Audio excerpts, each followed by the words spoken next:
Sometimes I think about how differently it could have turned out. In my mind's eye, I see it all. The planet explodes. The rocket is fired, just like some silver bullet, out across space, and slices through the atmosphere above a small, insignificant world called Earth.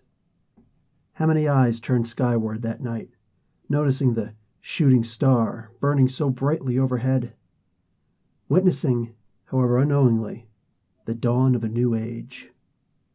I think of how something as simple as a shifting wind current might have carried that rocket anywhere in the world. It could have been a Zulu chieftain that found him in a fiery crater, or a Chinese peasant. Why not some fascist dictator, or a Hindu priest? Scenario after scenario unreels in my mind, and I panic at the mere thought that I might never have known him, that our troubled world might have been denied her greatest hero. Inevitably, I laugh and push my foolish fantasies aside. There's only one way this could have happened. Hey guys, Professor Bill, Comic Book University, and today I'm going to be talking about Superman Speeding Bullets. This is an Elseworlds novel from September of 1993. Excuse me, I must say 1933. Not quite. At the same time. This is done by J.M. DeMatteis. He is the writer, and also the late Eduardo Barreto. He did this beautiful cover. He did the inside artwork, the pencils and the ink. And the cover is particularly beautiful. I want you to look at the comparison between this and the original Superman cover. This chronology. So I think it's a great homage. I absolutely love it. It's one of the best, honestly, to me, it's one of the best cover homages that I've ever seen. That being the case, this was actually advertised. They knew that this was going to be a big hit. I mean, there's only but so much you can really know in life, but this was one of those things that they had to have known. I mean, like the advertisement for it and everything, a whole page spread for it. I mean, even Wolverine only got like some small blurb at the bottom of Daredevil. What is that, 115, I think it was? So this was pretty impressive. They knew what was happening here. So the opening preamble that I gave is actually from the comic. It's a beautiful piece, and you have no idea who's actually writing it when you're reading it. But basically, it's describing how Superman came down. The typical, like everything happened exactly as it happened in the universe that we know. The trick is that for whatever reason, instead of landing in Kansas, it wound up landing the rocket in Gotham instead, somewhere near the border outskirts of Gotham, whatever, where Thomas and Martha Wayne were able to find this little rocket. They were able to find this young Kryptonian, Kal-El. They didn't know his name. They didn't know anything, of course, whatever. But what's more than that is they were able to usher him out, which is pretty impressive in a big city.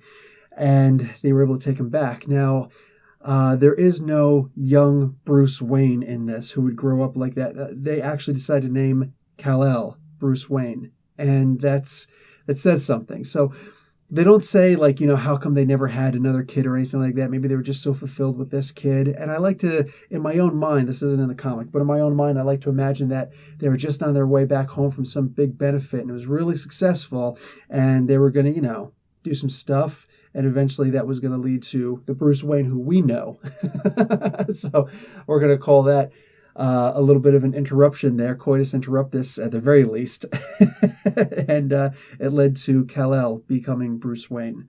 So he was adopted and raised, and they kept him very sheltered in the Wayne Castle, as it's often referred to. It's the typical Wayne Manor, but this kid was extremely well protected. And Alfred is still Alfred. And it's beautiful, the story, that they actually had this kid and they loved him and they knew that he was special. They had no idea of anything about him, whatever. And the story is, as you'd expect, they go off to see Mask of Zorro. And as they're coming out, they're talking about Zorro in his totally awesome costume. And Thomas Wayne, who's more of an intellectual than a physical guy, he's talking about how much he would prefer Sherlock Holmes because he was very smart. And something that's interesting is John Carter of Mars, is actually mentioned here, which is perfect because he was one of the original inspirations for Superman. And, the modern day version that we know of, the one that made it big in the comic books. What's more than that, though, is that it indicates what he would eventually become. And sure enough, they're walking down this alley after the movie, and Joe Chill is in the alley. Of course, it's destiny that is what was supposed to happen, that Martha and Thomas Wayne were meant to die in that alley. And there's a lot in here that I like to look at and say that this is destiny. Some things that could be changed, some things that can't.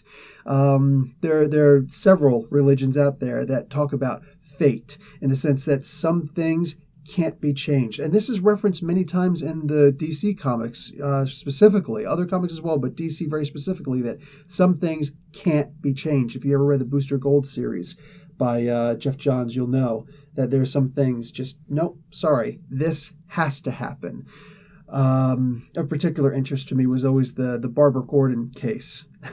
How he tried to prevent her paralysis, and he couldn't, and he almost died trying to prevent it because it was meant to be. There was nothing he could do to change that.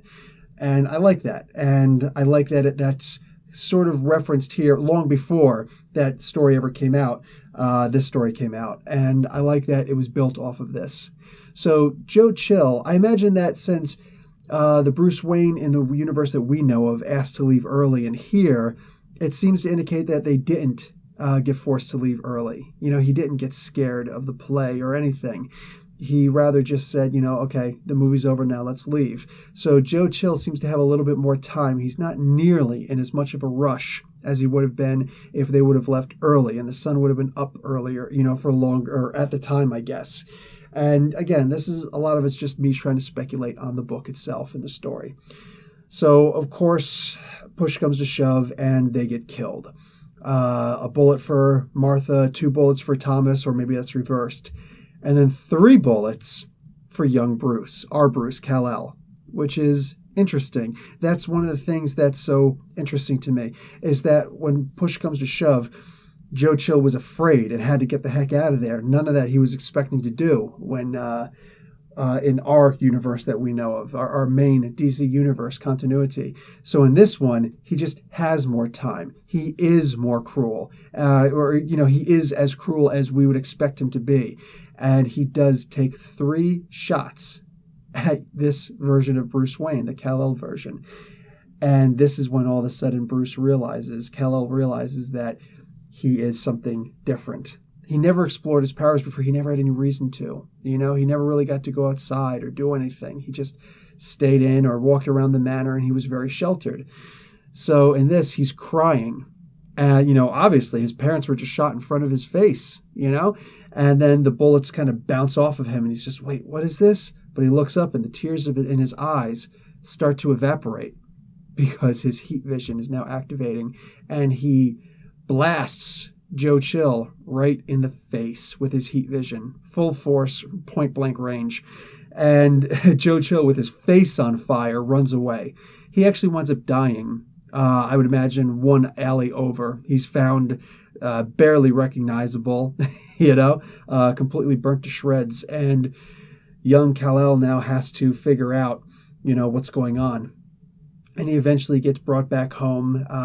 Alfred picks him up, and he's brought to the funeral, and the one thing that he can focus on the entire part is the reason for the title of this story, Speeding Bullets. He was not faster than speeding bullets, or at least he didn't know that he wasn't, or that he was, or that he could have been. So he obsesses over this, and he constantly sees Joe Chill's face, and this is a huge deal for him, and it's amazing. Just the idea that they named the story for this specifically, because, obviously faster than a speeding bullet, right? But before he knew he had his powers, imagine that. If only he'd have known. So this obviously weighs heavily on him, and he kind of becomes more of a recluse than he was before, by choice, until he's around 21 years of age. And he's having his breakfast at 9 o'clock. I guess Wayne Manors became Denny's in some small way. And he's reading about how Lex Luthor is now on his way to Gotham to try and continue his corporate mogul ways over on this side of the river. And it's interesting. It's interesting. And, Alfred, of course, is typical Alfred, and he looks to Bruce as, Kal-El Bruce as, his own failure because he tried to help him. He tried to get him to go out. And it's a shame, but it's the same Bruce and the same Alfred that we know for the most part. And at some point,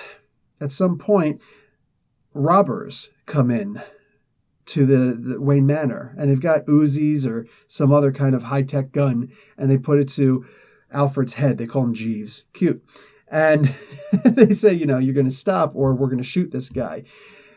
And it's interesting, and we'll find out more about these guys later, but Kal-El Bruce is not having it. He says, no, not happening. And they go and start shooting at him, but you can't hurt him. And he says, you can't hurt me. Nothing can hurt me. So he charges forward and he beats the living crap out of these guys. And he's ready to actually burn them also. But he says, no, I'm not. And he instead shoots the heat vision into the fireplace and he lets these guys escape. Interesting. Interesting. So they leave and Bruce is sitting there and he's brought downstairs to the Batcave. And it will stay the Batcave. It will not be the new Fortress of Solitude. Although in some ways, I guess it could be. But Alfred brings him down there and shows him the rocket that he landed in. And more than that, his father, Thomas Wayne's journal. Actually, multiple journals. He wrote a lot about Kal-El. And he starts to learn about this past that he never knew that he had. And it's interesting. And since he now knows about himself, he realizes that he can indeed fly. See, he'd been repressing his powers for a long time. There's actually a scene much earlier. I couldn't find this particular scene on the internet where he's walking through trying to imagine what's going on, what's happened to his life and whatnot.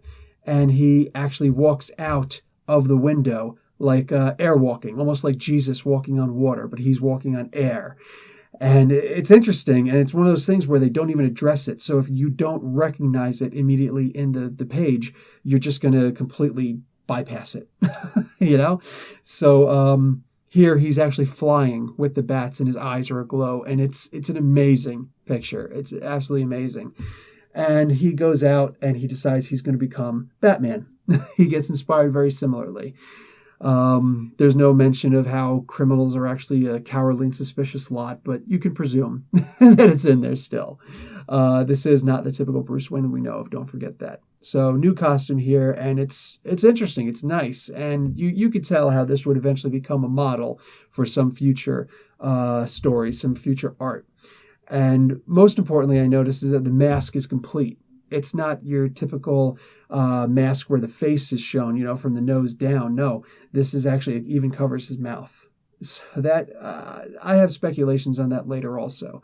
So he goes out and there's this report. There's this guy, he's homeless at this point, unemployed. He was fired from his job, unemployable, majorly depressed. Looks like a war vet, but whatever. He's just wearing camouflage, and he's got some kind of an assault rifle, so I'm just trying to put two and two together. His wife divorced him. He's really low, at a very low point in his life, and he's out sniping.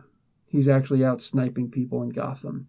And Kal-El Batman goes to stop him. Guy actually throws a hand grenade at him. It actually looks like a standard M66 defensive, too. So go figure.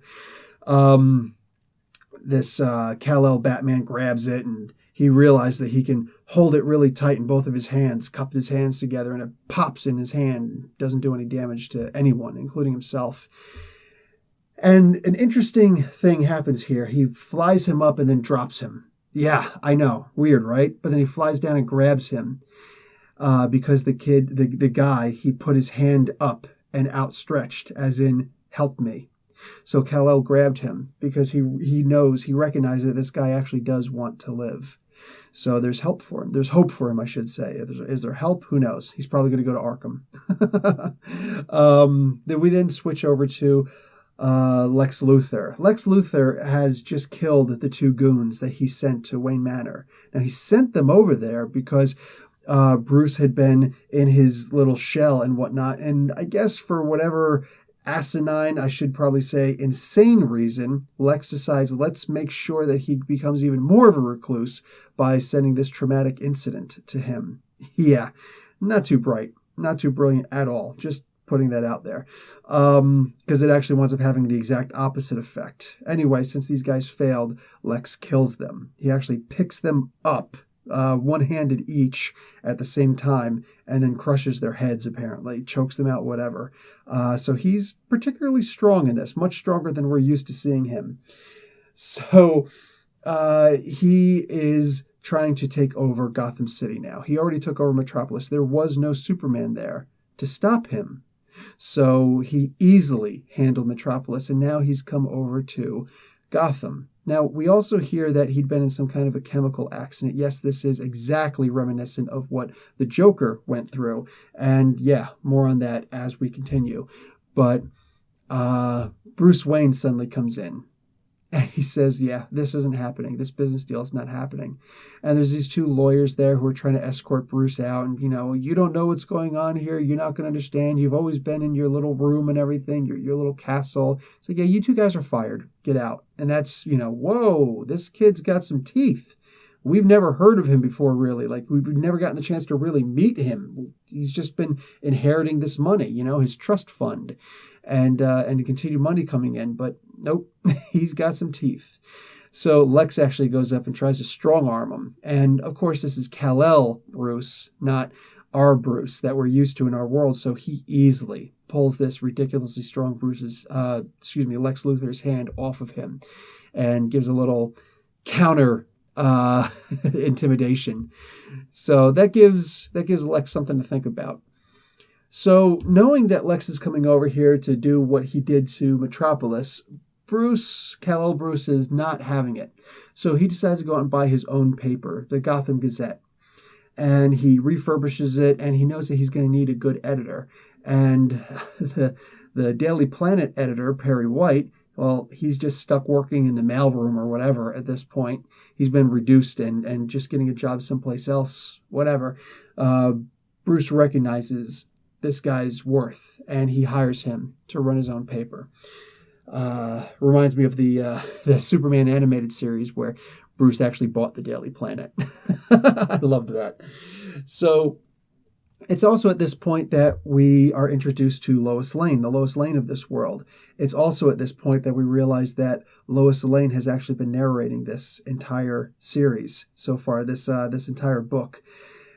So that was also interesting because at first you're thinking it's his new parents or, it's his original parents. And we think, okay, it's Martha or Thomas Wayne. Okay, maybe it's actually Alfred that's doing this. No, we don't actually even see Alfred anymore from this point on. I guess we don't really need to because this is kal-el Bruce. So we're not worried about, Alfred doesn't have to worry about this version of Bruce being shot and killed. He's pretty much invulnerable. So he probably gets to live a nice, long, quiet, peaceful life of not having to worry about, what's going to happen here. And no, kryptonite doesn't come up in this story, which I'm very happy that it doesn't.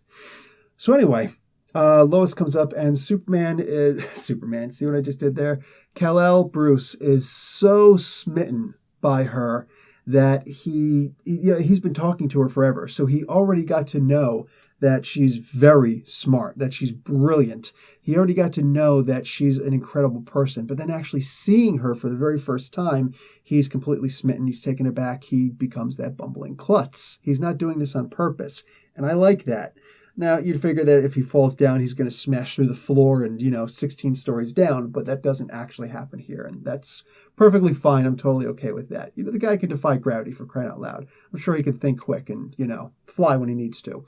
Anyway, so that's interesting. That's interesting that, this is the reason why he's not acting like this as a cover. This is just how he felt when Lois walked in. And that's cool. I do dig that. Well, we also see that Lex has his own agenda for Lois. She had at one point written a piece about how Lex had apparently murdered his own parents a long time ago. Wow. And Lex thinks that this ruined his reputation. Well, apparently not. If he's still able to do the things that he does, he's not exactly working from the shadows. So there's that. And Yeah, you will notice that Luthor is wearing a lot of purple in this also. Anyway, he tries to make a move on Lois, and she's just, nope. She smacks two people in this. This is her first smack. She smacks Luthor. And, get your hands off me. Don't you ever touch me again. So he just kind of gives her the boot, literally kicks her to the curb, out of the limo, 50 blocks away from where they were. He picked her up, and she's figuring, I can get an exclusive with this guy. Let's do it. Lois Lane is always, that's always been her shtick. Don't be afraid. Be completely fearless. And she does mention later how, she studied in karate, and she keeps a can of mace in her purse, and she's okay. She's tough. But Luthor kicks her out on the curb, and she gets up, and it's in a very bad part of town. And there's these four guys, and they're, of course, going up, and they're going to do what typical comic book bad guys do. And she tries to, steady herself. She reminds herself, I'm tough, go for the mace, use your karate moves, use your self-defense, we're good. But she winds up tripping over a garbage can. She says that's one thing that Bruce Wayne and I have in common, kal-el Bruce, is that we're both klutzes. Wow. So that was good. I like this. I like that there's actually some depth here. And suddenly Superman shows up. And of course, they got to show him coming up through the ground. I think we already knew how powerful he was, but I guess this is actually a really good reminder that this is not the typical Bruce, because if he just lands from flying, we could also make the presumption, the mistake, that he, landed from swinging in on his bat grappling hook or something. Well, no, they actually have him come up to the ground to remind us that this is actually kal-el Bruce, kal-el Batman. So he comes up and boom, and he lays waste to these guys. And, he uses heat vision on one of them at one point. And then the final guy, he puts his finger right up to his forehead. And he says, I could put my finger right through your head right now and kill you. Put my finger right into your brain. He says, but you're not worth it, scum. And he throws the guy, and all of them, they just kind of bug out. They get out of there as quickly as they can. But Lois isn't having this, and here's where her second smack comes from. She smacks kal-el Bruce, because no way. This guy's way too violent for her. As she just looks at it as, you are so powerful, you don't have to be overtly physical with these guys. You can wrap them up. It's unnecessary. There's no need to show off.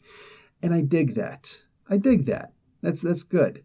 So at one point, a relationship develops, because she goes back to the office and she starts writing about what Luthor is doing. This is the purpose of kal-el Bruce buying this newspaper in the first place. So she starts writing all this stuff in her experience, and this is just how she's going to stress relief.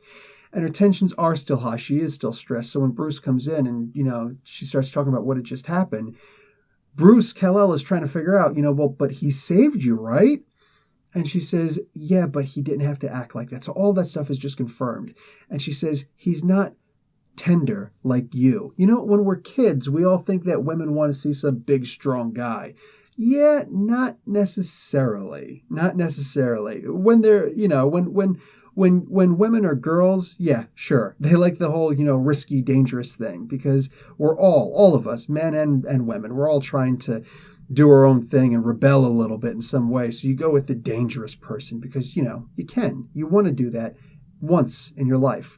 But yeah, when girls become women, that's not exactly what they're looking for. They're not looking for the risky, dangerous person. They're looking for the person who's going to be stable. And that's why she falls for kal-el Bruce in this. And this is a great diaspora. This is one of the first real things that, I don't know if they were trying to show this or not, but I noticed the parallel immediately. That here it is. I'm like literally putting my notes down. I'm so over them. I haven't used them once. So she's not interested in Superman as would have happened in the comic books in the world that we know of, where she's very interested in this confident Superman. She's not interested in this bumbling Clark Kent guy, because he's purposely trying to do that. But here, he's trying to get with her either way. He doesn't have that whole, be, holier than thou, smarter than thou thing.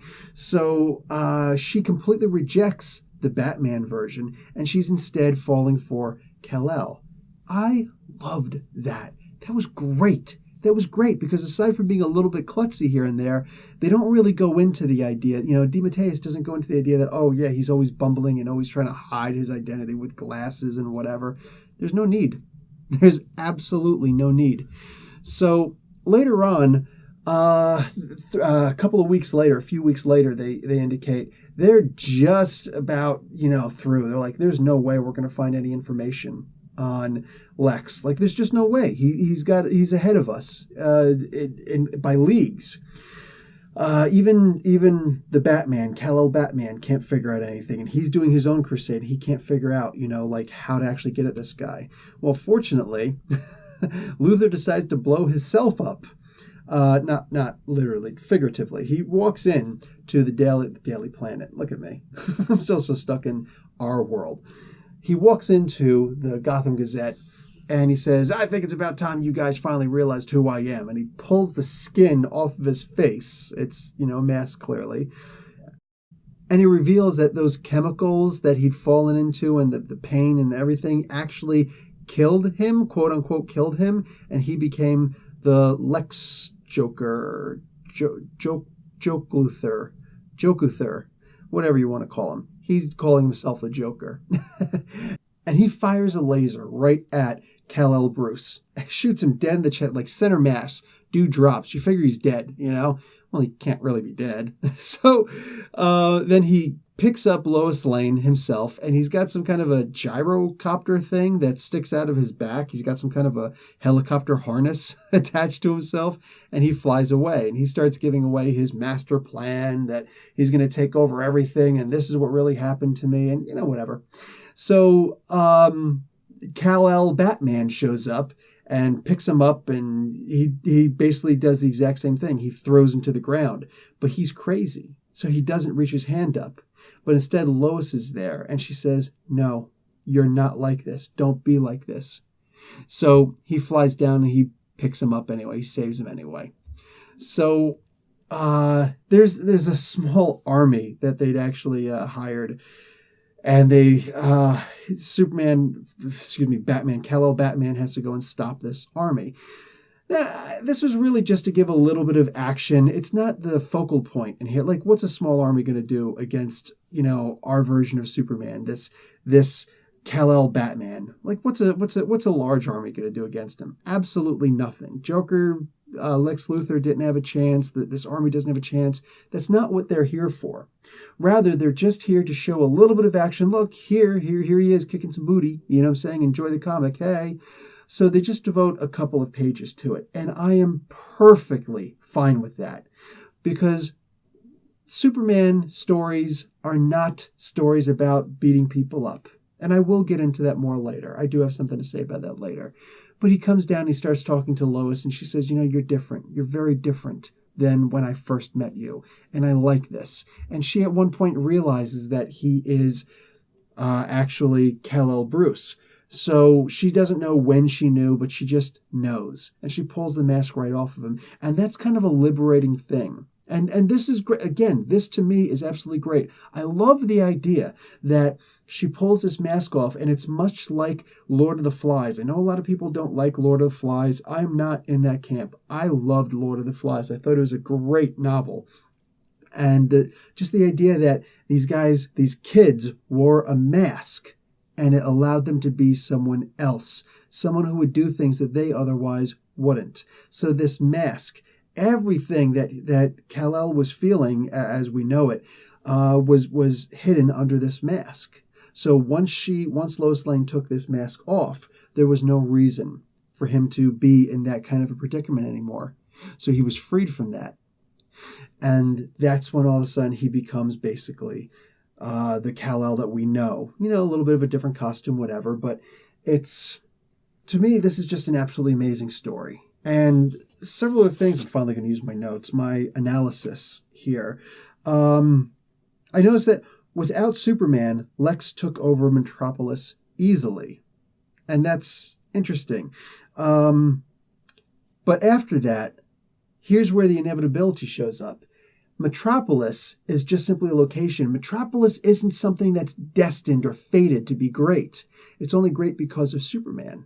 It's not really great because of anything else. You take Superman out of Metropolis. What is Metropolis? A target? You know?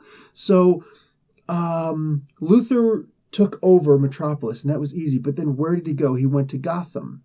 Now, maybe he would have just continued going and going and going until he wound up meeting up with Superman, our Superman as we know, this Kal-El in this universe. But the idea is that he did go to him. He did wind up making an enemy of this guy because that's just one of those things that's fated, and I loved that.